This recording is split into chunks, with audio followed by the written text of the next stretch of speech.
जी नमस्कार, सबको राधे राधे।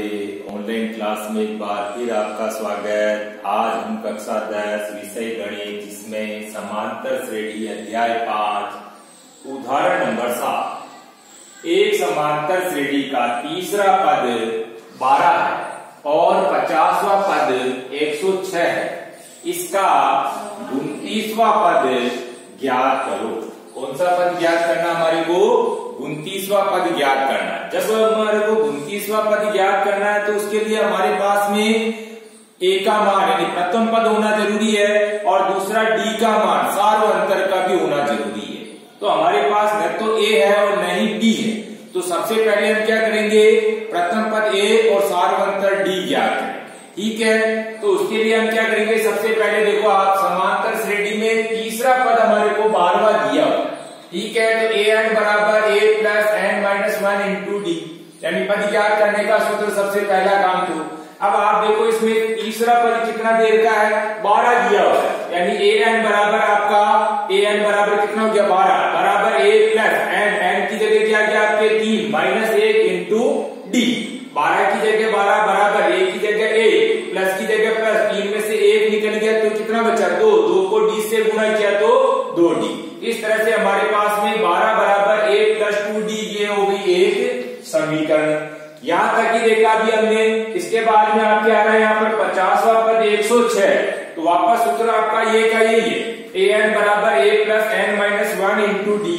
अब आपका ए एन इसमें कितना है? 50वां पद 106 है, तो ए एन की जगह लिखेंगे हम 106 बराबर ए की जगह मालूम नहीं प्लस एन की जगह लिखेंगे 50 माइनस 1 इंटू डी की जगह मालूम नहीं डी ज्ञात करना। ठीक है, 106 की जगह 106 बराबर ए की जगह ए प्लस 50 में से 1 गया तो 49 और 49 को डी से गुणा किया तो 49 डी। इस तरह से हमारे पास में 106 बराबर ए प्लस 49 डी ये आपकी दूसरी समीकरण हो गई। ठीक है, इस तरह से हमारे पास में 2 समीकरणें बन गई। और जब भी जिस सवाल में अगर माना है कि इस तरह से 2 समीकरणें बन जाती तो उसको हम वापस विलोपन विधि से इसको हल करेंगे। अब विलोपन विधि से हल करके हम क्या करेंगे? ए का मान और डी का मान निकालेंगे। ठीक है, अब विलोपन विधि से हम पहली समीकरण क्या आ गई? 12 बराबर ए प्लस 2d और दूसरी समीकरण क्या आ गई हमारे पास में? 106 बराबर ए प्लस 49 डी। ठीक है, विलोपन विधि में किसी एक का विलोप करना है, या तो ए का विलोप करो या डी का विलोप करो। जिसका भी विलोप करना है उसका मान क्या होना चाहिए? हमारे पास में एक जैसा होना चाहिए। ठीक है, अभी हमारे पास में ए का मान देख रहे हैं हम, दोनों में ए बराबर है। ठीक है, तो ए बराबर तो है लेकिन ये कट नहीं रहा है, क्योंकि दोनों किसमें अभी? ये भी प्लस में और ये भी प्लस में। एक जैसे तिनकी नहीं करती है, चाहे प्लस प्लस की है चाहे माइनस माइनस की, कटती नहीं है। इसीलिए हम क्या करेंगे?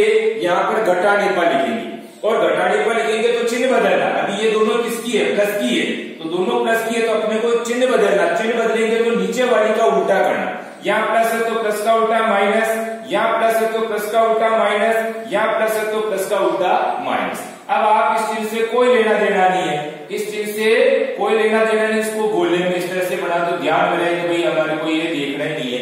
यानी नीचे वाली संख्या आपकी क्या हो गई? माइनस में, नीचे वाली माइनस में, नीचे वाली माइनस में हो गई। अब आप देखो एक माइनस के 106 में से 12 निकाले तो आपके यहाँ क्या बच गया? माइनस का 94 बच गया, क्योंकि माइनस की बड़ी है। माइनस का तो 106 और प्लस के 12 ही है, बाकी निकालेंगे अलग अलग चिन्ह इसलिए बाकी निकाले।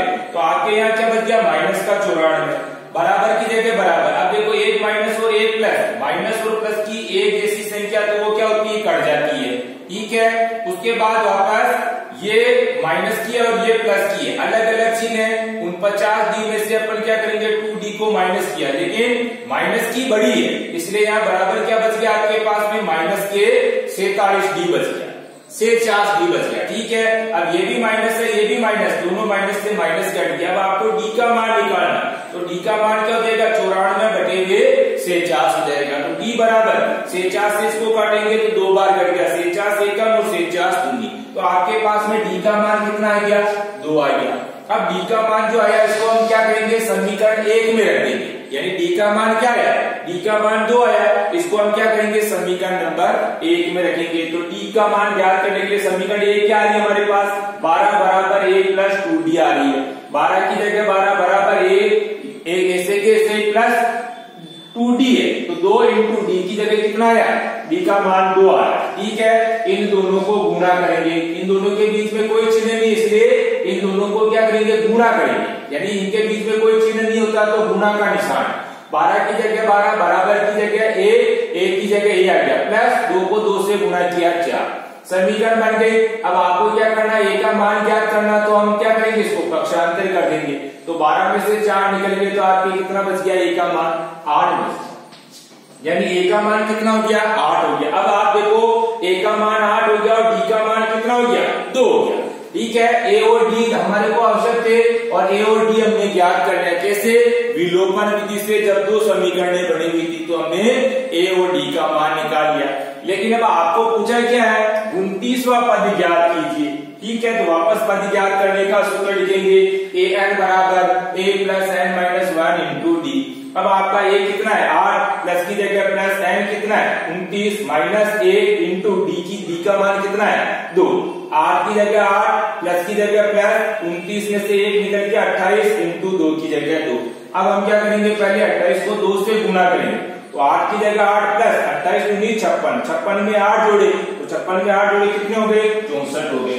तो यानी आपका 29वां पद का मान कितना आया, 64 आ गया। इस तरह से हम, अगर हमारे को जब इस तरह से दे दिया कि तीसरा पद इतना है, 50वां पद इतना है, तो इसका मतलब ये है कि हमारे इसमें क्या है कि a और d का मान मालूम नहीं है। अब a और d का मान मालूम नहीं है और हमारे को कहते हैं कि जैसे आगे इतनवा पद अपने को ज्ञात करना, जैसे भी यहाँ पर क्या देगा, 29वां पद है, 29वां पद ज्ञात करना, तो पद ज्ञात करने के लिए हमारे पास में प्रथम पद भी चाहिए और d का मान भी, यानी सार्वंतर भी चाहिए। तो दोनों चीजें हमारे पास में नहीं थी, तो इसके लिए हमने क्या किया, 2 समीकरण बने, इसको विलोपन विधि से a और d का मान निकाल लिया। अब a और d का मान निकालने के बाद में हमारे को कौन सा पद पूछा है, तो हमारे को पद जैसे 29वां पूछा है, तो हमने 29वां पद वापस उत्तर पद ज्ञात करने का ही लगाना है। ठीक है, अब आपके पास में a भी आ गया और d भी आ गया, तो हम क्या है कि 29वां पद ज्ञात कर सकते हैं। अब आपको क्या करना है, HW में 5.2 का तीसरा प्रश्न है,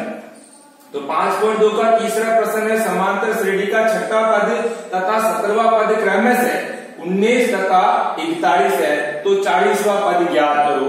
सेम आपका ये का ये प्रश्न है, लेकिन इसको हल करने से पहले हम क्या करेंगे, इस वीडियो को अच्छी तरीके से देखेंगे, इस प्रश्न को पहले समझेंगे वीडियो के माध्यम से, और जब हम पूरा सही तरीके से समझ लेंगे उसके बाद हम क्या करेंगे, इस प्रश्न को हल करने की कोशिश करेंगे। ठीक है, और वीडियो को बराबर देखना, वीडियो बराबर देखते रहना, HW भी बराबर हल करते रहना। ठीक है, जिस तरह से हमने उदाहरण नंबर 7 देखा और आंसर हम कितने 64, ये इस तरह से, यानी 29वां पद ज्ञात किया तो 29वां पद कितना गया, 64 आ गया।